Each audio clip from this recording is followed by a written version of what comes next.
You are listening to the Revolutionary Love and Resilience podcast. I'm Shelby Lee, and I am so honored to be here with you today.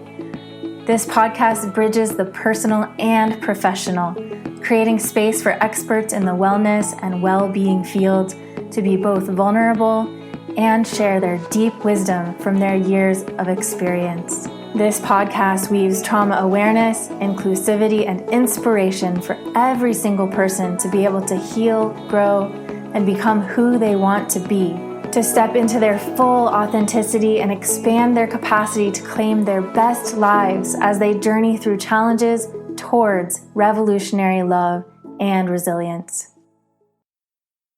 Welcome to the Revolutionary Love and Resilience podcast, Law. I am so honored to have you here, and to everyone in the audience, this is just such a gift to get to have Law here. I have known Law through working kind of together, but from far apart across the country.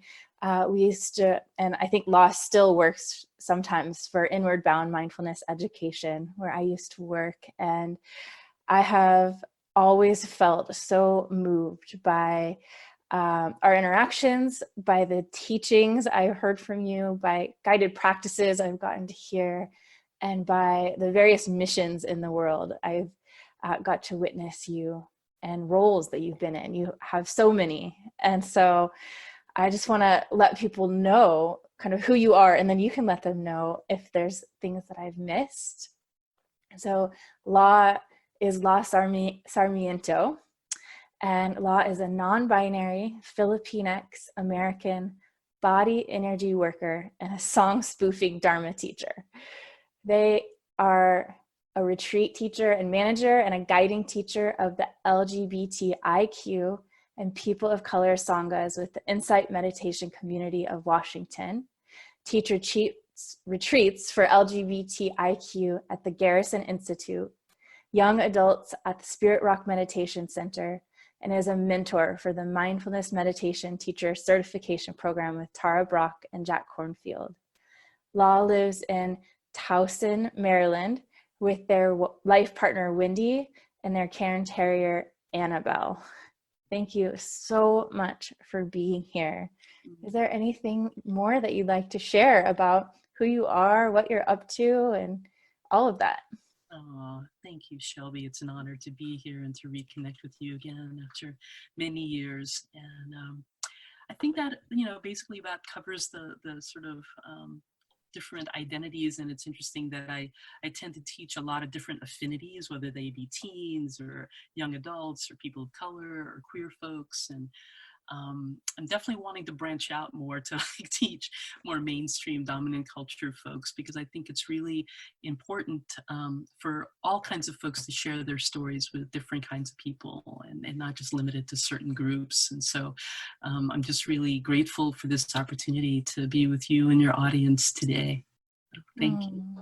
You're so welcome.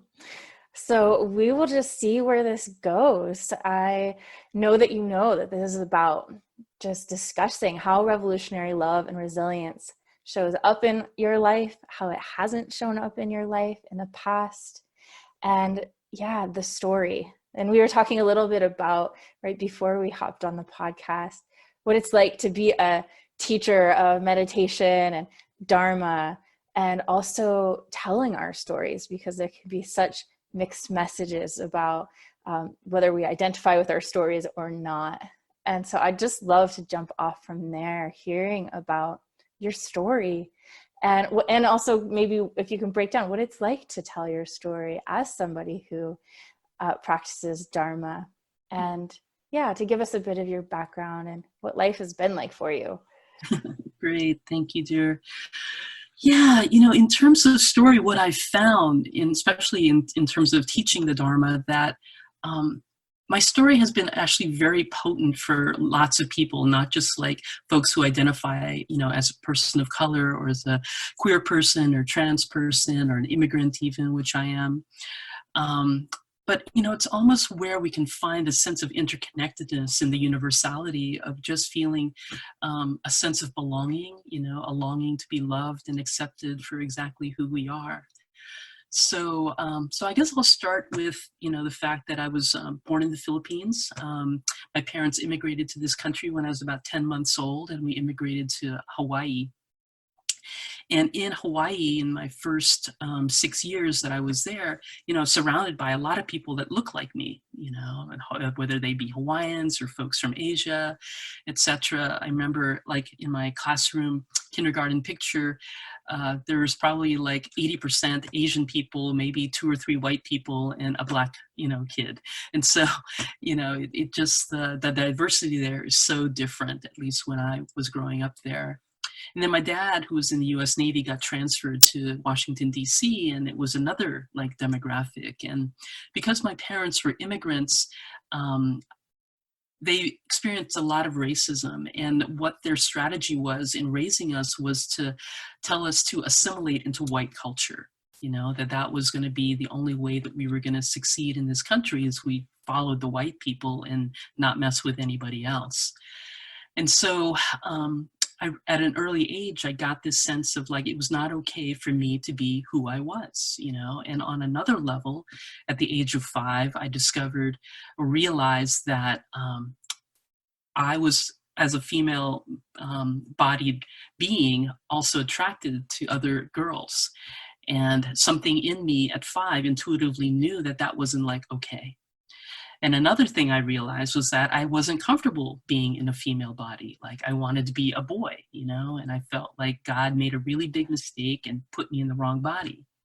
So that's a lot of like really heavy stuff for a little kid, in the late 60s, early 70s, to be carrying as a secret, because I knew that it was not okay to be who I was. So not only was it not okay to be a Filipino person, it was not okay to be at that point, and I didn't have vocabulary for any of these things, non-binary or queer. And so I carried this secret for a really long time, and my strategy for survival was to be who I thought other people wanted me to be, whether it be my parents, whether it be society, whether it be my peers.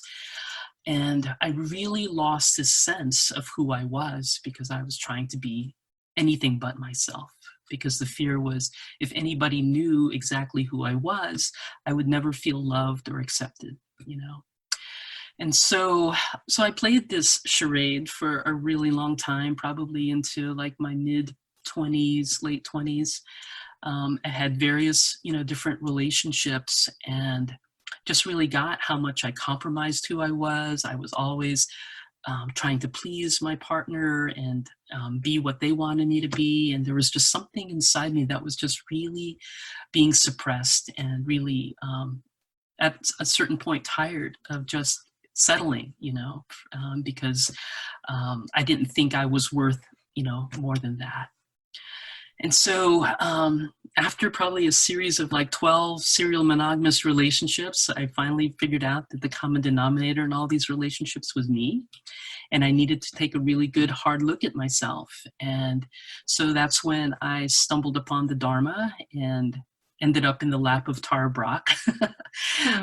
I've always been curious about Buddhism, and actually thought that Zen might be more in line with my personality, because I'm a little bit kind of rigid and a little OCD, and I like the kind of austere aesthetic of Zen, etc. But what I later realized, after being with Tara and her teachings and the insight perspective, was that I actually needed to soften. I didn't need to be more rigid. And so I've been with Insight Community of Washington for about 21 years now. And that, I feel like, in another way, that was kind of another way that I really grew up, in terms of my own spirituality.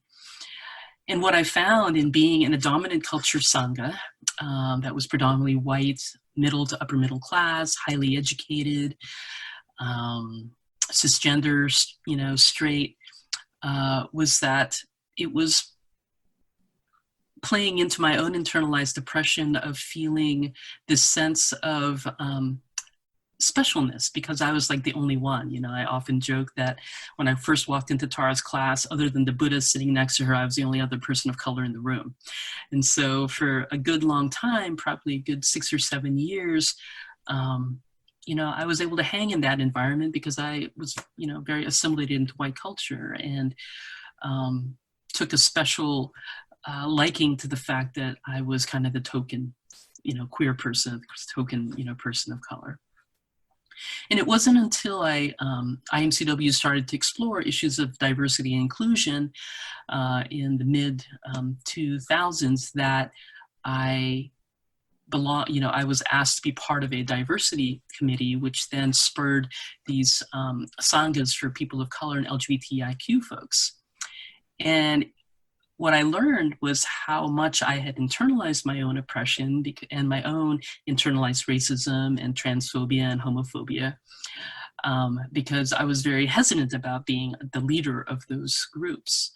And so what I found in being in these affinity sanghas was it helped me heal and, you know, reclaim these identities that I had rejected, you know, for fear of being rejected from the outside. And so not only was it a refuge for others, it was really a true healing refuge for myself.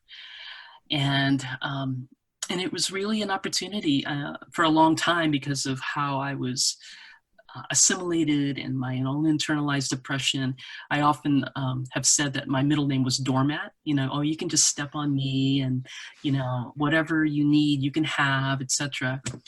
And what I've found, like through the practice of acceptance, and especially through, you know, Tara's teachings around radical acceptance, it was like I finally felt this sense of empowerment, you know, that I mattered, that I was okay, that there was nothing missing or nothing wrong with me.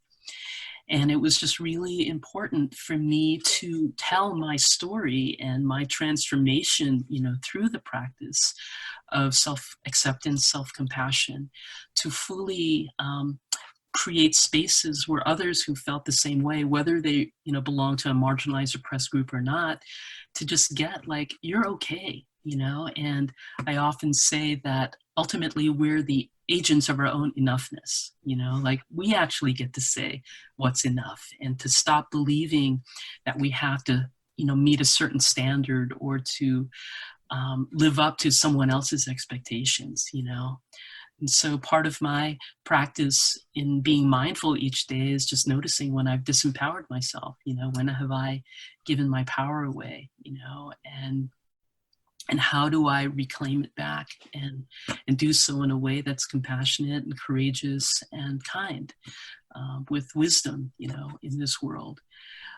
Especially in a culture and environment right now where every, you know, seems like policy or whatever is trying to say that I should not exist, you know, and I can have that, you know, happen externally to me, but inside it's like, I know I do. It's like when the Buddha put his hand on the ground when he got enlightened. It's like, you know, with the earth as my witness, you know, you can throw whatever you want at me, Mara, but, you know, I deserve to exist. And so that's how I've continued to practice and to live my life and try to empower and inspire other people, you know, to do the same, because ultimately it's our lives to live and our journey to walk. And no matter if someone writes a law to like dissolve my marriage or tell me what bathroom to not use or whatever, it's like, that's not about me. It's about the ignorance that exists in the world. And I don't have to take any of that on, you know, anymore. So.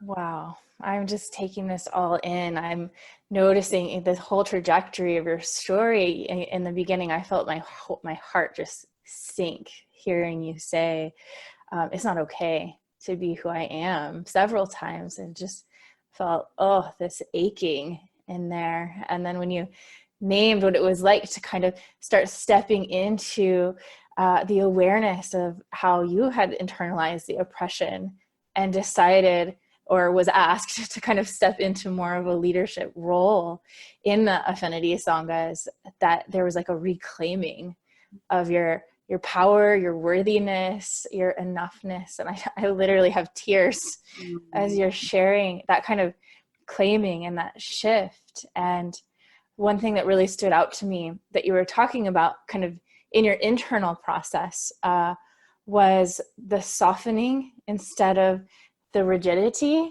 you know, that you were drawn more towards the Zen, rigid, and through studying with Tara, you discovered this thing, the softening thing. I was wondering if you could talk a little bit more about that softening and how that has created maybe a sense of revolutionary love, maybe, and how those connect. Yeah, definitely. You know, it's interesting because I had internalized so much of myself and internalized a lot of the oppression that was, you know, outside of who I was. There was this really strong, when I realized what was happening, I got really angry. You know, like there was definitely a lot of like, oh, if I just saw a white person on the street, I would just get mad, you know, it's like oppressor, you know, like I would just get like all this stuff that I'd been pushing down for so long was starting to like, you know, it's like for me, the healing process is when things start to come through and there's this trust that I'm going to be able to handle it. And so it's kind of like this almost adolescent rebellious thing was just starting to move up and out, you know, of me. And it took about like a year or two for me to like just get that all out of my system to then realize like, wow, you know, it's okay to be angry. It's okay to be frustrated. It's okay to be, you know, disappointed. Like it's okay to have all these feelings that I never was taught how to practice or be with. And to be able to work with it in a way that it's not going to harm myself any longer and it's not going to harm other people. So I'm just grateful to have been held in a Sangha, especially by like dominant cultured folks, where I was able to like express a lot of these things, but still be held and loved through it, which was so healing for me, you know, because I felt like for a long time, oh, if I express anger, or I express frustration or disappointment, that you know, folks are not going to want to be with me, or folks are not going to be able to handle that, or they're not going to want to, you know, love me, you know, or accept me because I'm this way. And so that taught me a lot because my parents were very loving, but more folks who just provided, you know, what was needed, you know, like shelter, clothing, food, money, etc. So grateful. But the emotional availability was just not there. I mean, they just didn't know how, you know.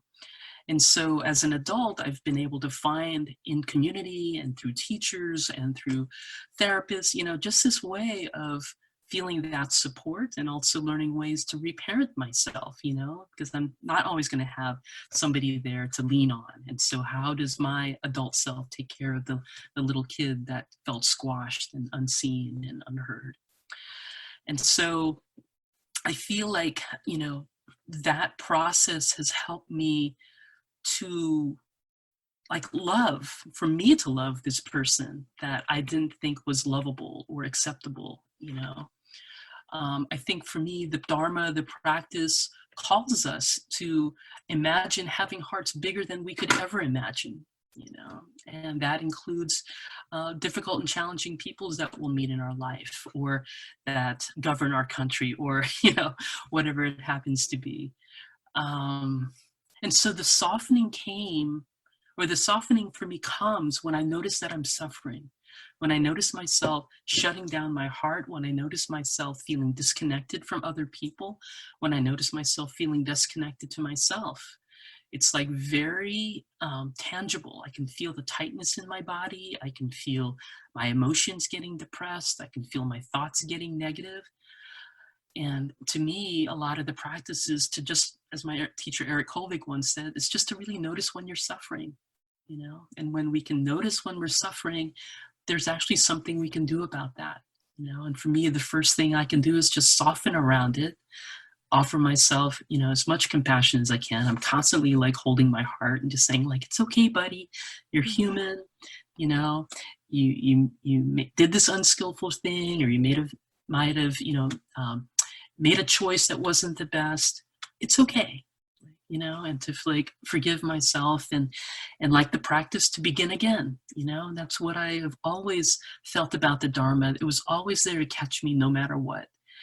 But what I needed to do was to really like soften around needing to be perfect, needing to get it right, you know, all that kind of thing. And so I'm blessed to be, you know, partnered with someone who is very human, you know. And I remember in the beginning of my relationship with Wendy that I was like constantly you know, in my head, like criticizing her. It's like, why don't you do things my way? Or da-da, you know, it's like, because I do everything perfectly. And I just noticed like how I would just butt heads with my own head, you know, just thinking about that. And it's like, I just don't want to fight. I don't want to struggle. I don't want to suffer. You know, that's my biggest aspiration. So when these difficult or challenging things arise in me, like, how do I take care of myself, you know, in that? And to me, that builds not only love, you can call it revolutionary love, but also this resilience just to be with life as it comes, you know. There's a Tibetan prayer that I say every morning when I wake up that basically goes, grant that I may be given the appropriate difficulties and sufferings on this journey so that my heart may be truly awakened and that my practice of liberation and universal compassion may be truly fulfilled, you know. And I call it my bring it prayer because it's like, yeah, you know, like life is just going to come. And where I can feel empowered, you know, in my life is how I choose to relate to what's coming, you know, whether it be a family's, you know, diagnosis with cancer, or whether it be, you know, my dog dying suddenly, or whether it be, you know, being traumatized by our government every single day, whatever it happens to be. It's like, I've worked so hard to create this sense of equanimity and inner peace within me that I refuse to like give that away to anything, you know, outside of myself. And so when I feel that that's threatened, then that's when I, you know, okay, like, you know, how do I step into, you know, meeting whatever is coming? And how do I open my heart as much as I can and open my mind, you know, to want to hear all sides of the story, you know, and then make choices, you know, from there. Yeah. Yeah. Wow. That prayer is just so powerful. It just went straight through me when you said it. That's definitely going to be my new mantra every day.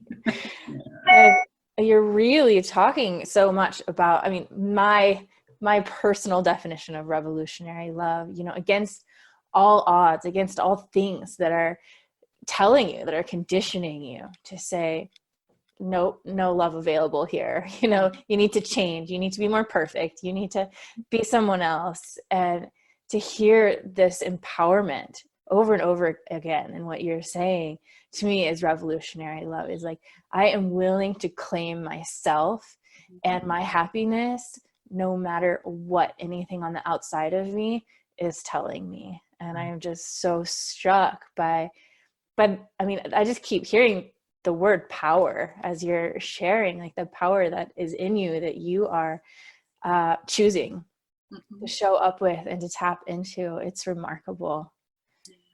Yeah. And power is something that I don't think we talk about a lot in the Dharma, right? Because there's so much of that word is, there's a connotation to it around ego and around greed and around like, you know, being over, you know, where for me, it's like really about courage. It's about wisdom. It's about heart. It's about compassion. It's about, you know, reclaiming what we have lost. I mean, it's really about reclaiming our own Buddha nature, you know, it's really reclaiming our own innate goodness and really believing in that. Because when I learn to believe in that again, it's like I just live my life so differently, you know, and interact with people so differently. I'm much more less controlling, you know. I mean, I definitely control certain things like how my desk looks or whatever, but I don't think that's harming anybody. But, you know, holding up certain standards for people, you know, I'm much more like, oh, this is the way this person does themselves. Like, I want to honor them as much as I'd like them to honor me for how I do myself, you know, in this world. And if we have each other's permission, like, how do we wake each other up, you know, when we've fallen asleep, or we've done something unskillful, and to me, that's the power of Sangha, is to like, in sharing our stories and sharing how we have transformed unskillful ways of being into more skillful ones is really inspiring. Yeah, I really appreciate that you are pointing out that when we're looking at power through certain lenses, it's totally backwards than what you're describing. And, for me, discovering genuine kindness first inside and then out, really allowing softness is the most powerful thing I have ever experienced in my life. But as somebody with trauma, that was also the most threatening thing I could have ever imagined. And so I always thought power came from being hard and closed and protected and like very in charge and in control. And so I'm really getting a sense in my own body as you're talking of a different kind of power that sounds very, very healing. Yeah. My teacher, Joe Weston, who does a lot of work around respectful confrontation, often talks about it's through your vulnerability that your true power is revealed. Mm-hmm. And it's so much, and vulnerability is like a new buzzword right now, with Brene Brown and other teachers, talking about that. And that's what I have found actually, as I've grown as a teacher, is like, wow, the more vulnerable I am, or the more I'm able to just share more as authentically as I can who I am, it's actually really, that is the teaching itself. I think that's what we're all wanting, and that's what I so appreciate about this podcast and what your aspiration is for it, Shelby, is like really inviting that into the discourse, because I think it's the lack of that vulnerability, that why the world is so messed up, because we're all hiding behind, all these facades and doing all this, masking ourselves. And so we don't really know who we are, or we've forgotten who we are. Yeah, So. Absolutely. And what else I'm hearing connected to the revolutionary love or softness that you're describing is resilience. You shared a couple of examples, one where you actually said, from this place, I'm able to meet whatever is hard or challenging.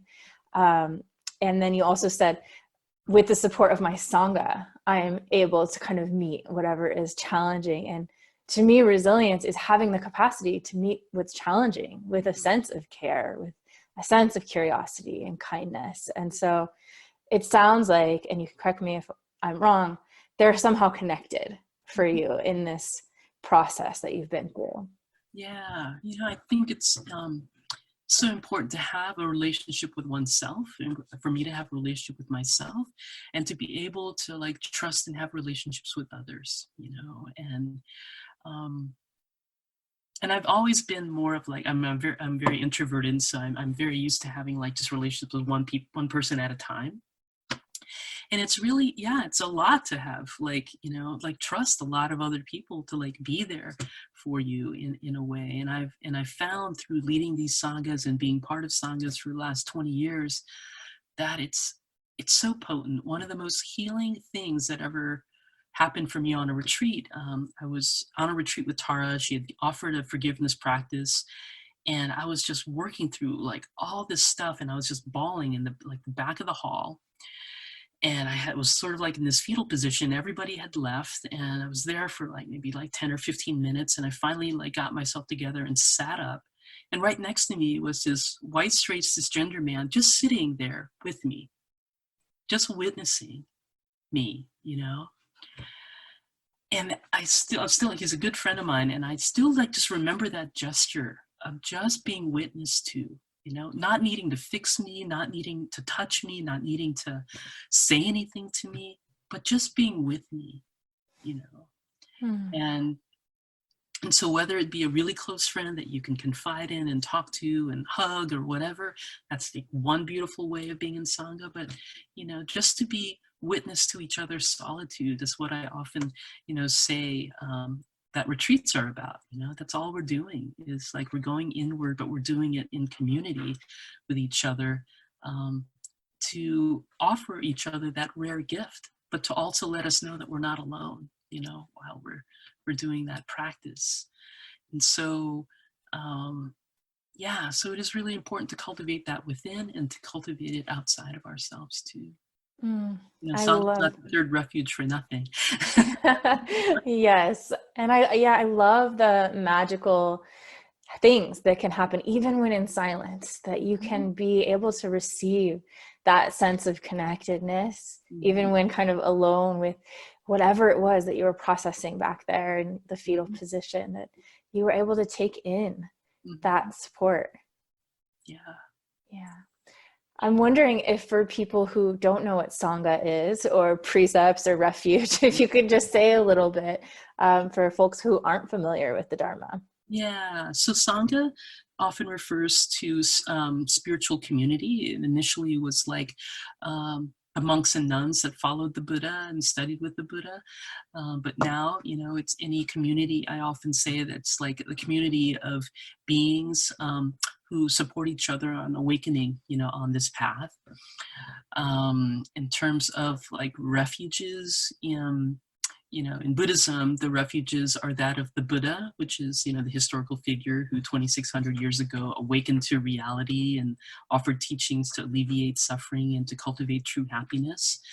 The second refuge is the Dharma, so it's the teachings of the Buddha, and often I like to call it's just like how life is unfolding, and how do we just be with this teacher called life, and engage with it in a way that doesn't cause harm, but also causes a cultivation of compassion and love. And then the third refuge is that of Sanghas, so what I said earlier. So it's the community, whether it be your community of friends, your family, your colleagues, your spiritual community. It's just folks that are there and accept you and love you and are there for you in whatever capacity. So, in Buddhism, we turn to these refuges when we struggle, and how do we come back to the basics of what is true, so coming back and other than the historical figure of the Buddha, it also refers to our own Buddha nature. It's like the Buddha within us, that is awakening and aspiring to wake up.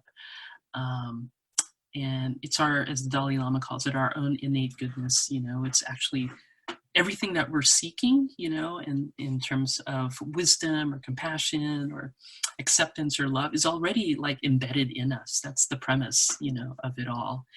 And it just has gotten buried under all kinds of stuff, that we've experienced in life or genetically or ancestrally. And to me, the practice is basically unpacking that so that we can find literally the gold that, is buried within us that we've just forgotten or didn't realize. And to me, it's like once we even get a glimpse of that gold, like, we are on the path of becoming more liberated and free from our stories, usually stories that don't support us or help us, don't serve us. And all these negative messages we may have gotten from outside of ourselves. Is just to understand what is actually true. What is true to me is that we all matter and that we all are connected, and so through that we each matter and we all matter. So. I feel so much warmth in my heart and my body as you're talking about Buddhism and the Dharma and how it has influenced you and your healing practice. I've been on a little break from my Dharma community. I've been a little lost, and just being with you today is reminding me of the beauty of what I have found in the Dharma over the past 15 more years. And I'm just appreciating the magic of Sangha in this moment, of how, when we wander off the path or we find ourselves alone and lost, that, we just need a Dharma friend to tell their story and to really remind us the power of this path, if it's one that we've chosen for ourselves, and that it can be reawakened and reignited in any moment, and we can keep choosing it again and again if it feels right. Yeah. Yeah. And it's to also say, Shelby, you know, like the Sangha isn't perfect either, you know, because we're just comprised of a bunch of human beings. And so, you know, it's like, yes, we can feel that sense of connection. We can feel that sense of warmth. We can feel that sense of compassion. And we can also feel that, you know, sense of like disconnect, or like, you know, we're not always going to agree about everything, or conflict, you know, it's like all these different things that arise between human beings. And, you know, really what it's taught me is to like, oh, this is an opportunity to practice more patience. Oh, this is an opportunity to practice more acceptance. Oh, this is an opportunity to practice compassion when I don't feel like I have it for this particular person who's driving me crazy. You know, so, you know, it's like, okay, you know, to me, the Dharma, or like the study of the Dharma, is like lecture, and Sangha is like lab, you know. Like here we Yes. are, you know, in this like petri dish, and we're just experimenting, you know, of with each other, and rubbing up against each other to show us what we need to practice. So those are to me the appropriate difficulties and suffering from that Tibetan prayer that I shared earlier. You know? Yes. Oh, yes. What a good reminder. It is such a lab. Yeah. Yeah. I know you wear many hats and your work in the world is really multifaceted. And I'm curious how your path, you know, you told us a bit about your story and places where you didn't have so much resilience or revolutionary love, and how you have carried this path of healing into the work that you're offering into the world, what your work looks like. And when folks with trauma come to you for care, how does your path of revolutionary love and resilience inspire that connection? Yeah.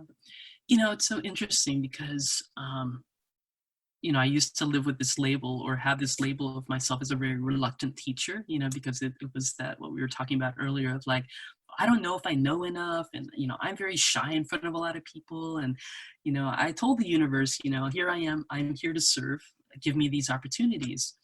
And one of the big opportunities that, you know, you and I have in common is Inward Bound Mindfulness Education, which, you know, offers teen mindfulness retreats.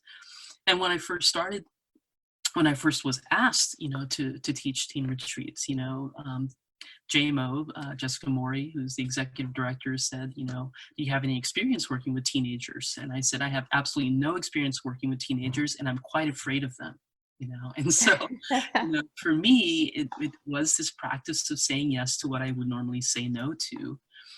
And so in engaging, whether it be teens or folks of color, you know, which I've always felt never a person of color enough, given who I am, or, you know, queer folks, and I've never felt queer enough because of who I am or see myself to be, immersing myself in these places where they have actually been identities that I've rejected. Like, you know, as a teenager, I was just really confused as to who I was, that being around other teenagers was just like, oh my God, I'm so awkward. You know, I'm just like, I can't connect with these people, you know, etc.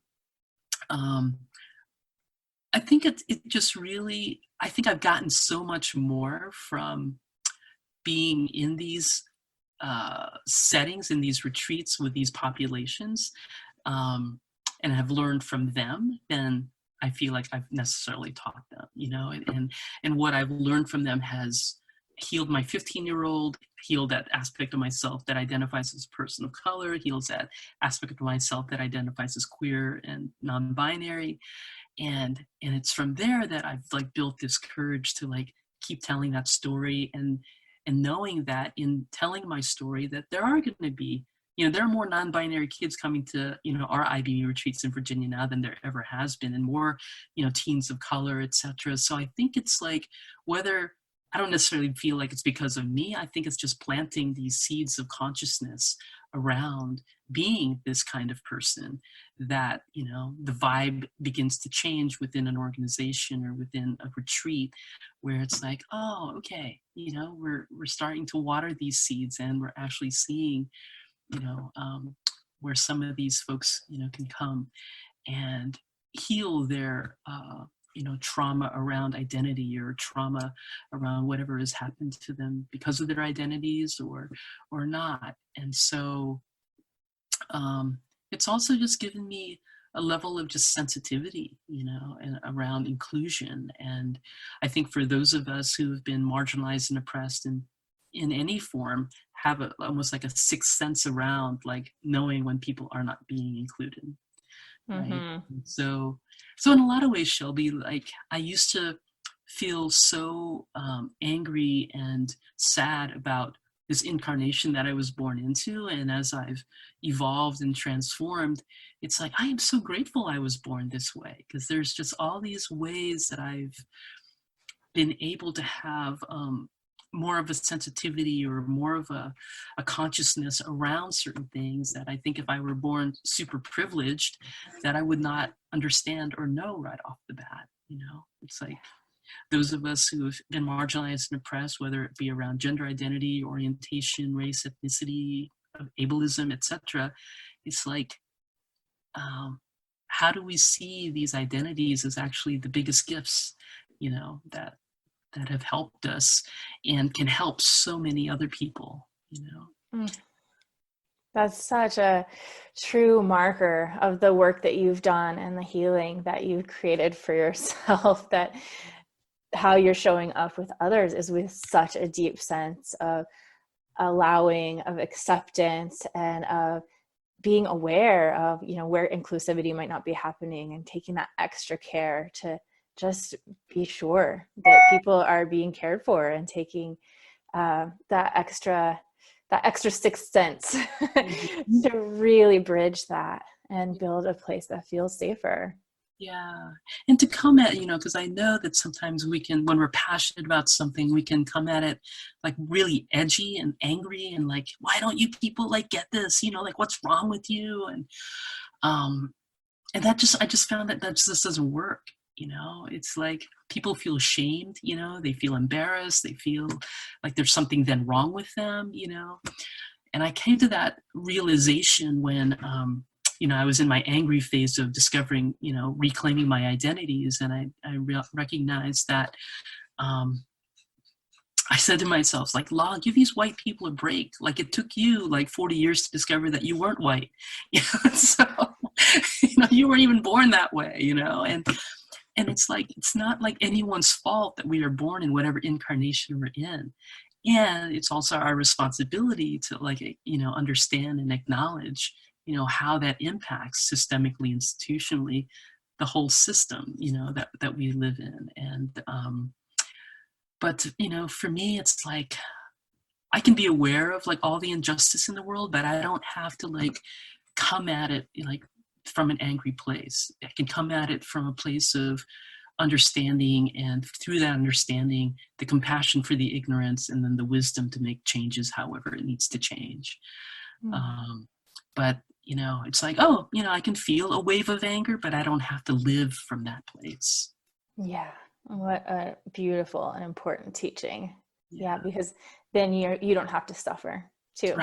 Right, Yeah. exactly. Because I can be so angry at Trump, but he has no idea I'm angry with him, but I'm holding, that hot rock, right? And I'm trying to throw it at him, and, I'm burning myself. Yeah. Oh, wow. It is just such a joy to be with you today. And, I feel my whole nervous system changing just being in your presence, and so much more soft in my own heart and grounded. And I really appreciate all of the work that you've done and what you've been willing to show up for, given everything you've been through, especially for those teenagers. They are gold in themselves, and having you with them is just really beautiful.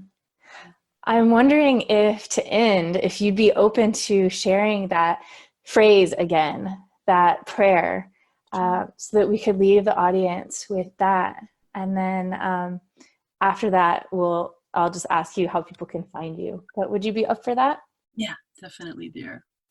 So the Tibetan prayer, which I often call my Bring It prayer, goes, grant that I may be given the appropriate difficulties and sufferings on this journey, so that my heart may be truly awakened and that my practice of liberation and universal compassion may be truly fulfilled. Yes, that. Thank you so much. I truly, I know we haven't actually worked in the same exact location before, but this is a very non-Buddhist thing to say, but I really look up to you. You are definitely someone that has gone further down the path than I have, and who does it in such a way with such grace. And it might be a story that I'm making up about you, but I really appreciate you being willing to spend this time with me and with us. Your story and your experience is such a gift. Oh, thank you, Shelby. And rather than looking up, let me walk beside you. Okay. And if others might like to walk beside you, may be in touch with you. Yeah, so probably the easiest and best way is just to go to my website, which is just www.lasarmiento.com. And people can contact me directly through the website and then find out what my teaching schedule is, if there's any opportunity to join me for any of the events that I'll be having in the next year or so. And yeah. I want to come. You're most welcome, dear. Thank you. Well, thank you so much. You're welcome. Thank you so much for being part of this show and being part of this love revolution. If you love this podcast, please share it with your people and leave a 5-star review so that we can get the word out. If you're a practitioner or on your own healing journey, head on over and check out creatingsaferspace.com, which is one of my passion projects and is open for enrollment now. You'll get access to it the moment you sign up. Or join my mailing list for all sorts of revolutionary love and trauma-aware support at shelby-lee.com. See you next episode.